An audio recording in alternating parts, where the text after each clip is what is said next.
In the heartland of America, amidst the dust and dreams of Omaha, Nebraska, a story began, not of a titan born into power, but of a quiet boy with an insatiable curiosity.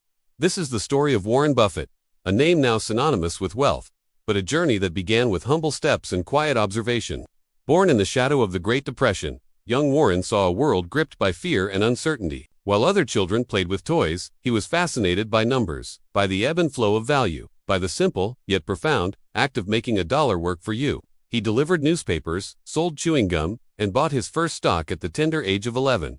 But this wasn't just a boy's game. It was a classroom. Each failure, each small loss, was a lesson etched into his mind. He saw firsthand how fear could cloud judgment and how panic could lead to ruin. He applied to Harvard Business School, only to be met with a cold rejection, a sting of failure. A moment of doubt. It felt like a storm gathering on the horizon, a test of his resolve. Was this the end of his dream? For many, it would have been. The world is full of storms, moments that threaten to shatter our ambitions and force us back into the safety of the familiar. We see the darkness, we feel the wind and rain, and our first instinct is to hide, to wait for it to pass. But some, like the eagle, learn to fly through it. They face the chaos head-on, using the very winds that threaten them to lift higher, to gain a perspective others will never see. This rejection was Buffett's storm. It was a moment that forced him to look for another path, a different way forward. That path led him to Columbia University and to a mentor who would change everything. Benjamin Graham, the father of value investing. This was the turning point. It wasn't a sudden flash of lightning, but a slow, dawning realization. Graham taught him a philosophy that resonated with his very core. Don't follow the herd. Don't let emotion dictate your decisions. Buy not just a stock, but a piece of a business. Understand its true, intrinsic worth. This was the shift.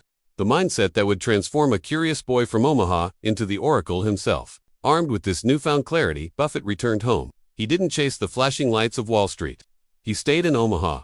Far from the frenzied crowd, he began his partnership with a small group of investors, working from a simple office, armed with financial reports and an unwavering discipline. While others gambled on fleeting trends, he invested in solid, understandable businesses, insurance, newspapers, and even a chewing gum company. He was methodical, patient, and relentless in his pursuit of value. Think of an eagle, building its nest stick by stick. Each investment was a carefully chosen branch, strengthening the foundation. There were years of slow, almost unnoticed growth, years of being called old-fashioned, of being out of step with the times. But Buffett trusted his process. He understood that true strength isn't built overnight. It's the result of consistent effort, of showing up day after day, of believing in your strategy when no one else does.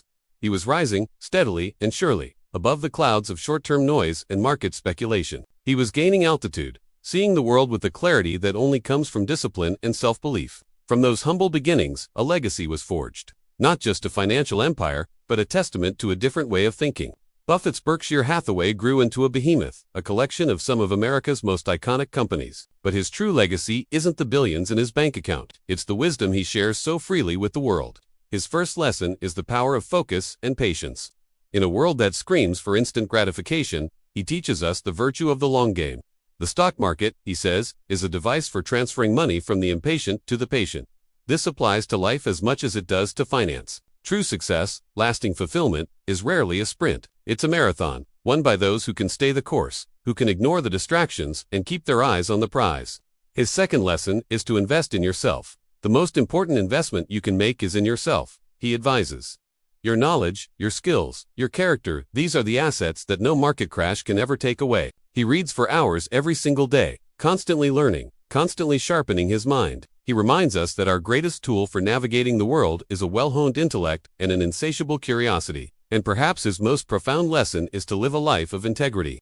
Despite his immense wealth, he lives a remarkably simple life. He resides in the same house he bought in 1958.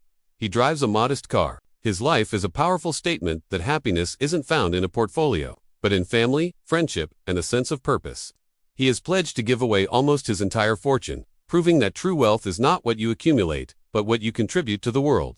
Like an eagle soaring high above the landscape, Buffett gained a perspective that few ever achieve. He saw through the chaos, understood the underlying value, and acted with courage and conviction. He weathered the storms of market crashes and recessions, not by hiding, but by using his vision to find opportunities where others saw only fear. He teaches us that our greatest storms can become our greatest opportunities for growth. So, what is your storm? What are the fears and doubts holding you back? Warren Buffett's story isn't just about money. It's about the incredible power that lies within each of us. the power of patience, the strength of knowledge, and the courage to be different. It's a call to find your own internal compass, to trust your own judgment, and to build your life, piece by piece, on a foundation of value and integrity. Look within, recognize your own worth, rise above the noise and the fear. The sun is waiting for you above the clouds. You have the strength to navigate the storm and the vision to soar. Thank you so much for joining us on this journey. If this story inspired you, please consider liking this video and subscribing to our channel for more content that empowers and motivates. We'll see you in the next one.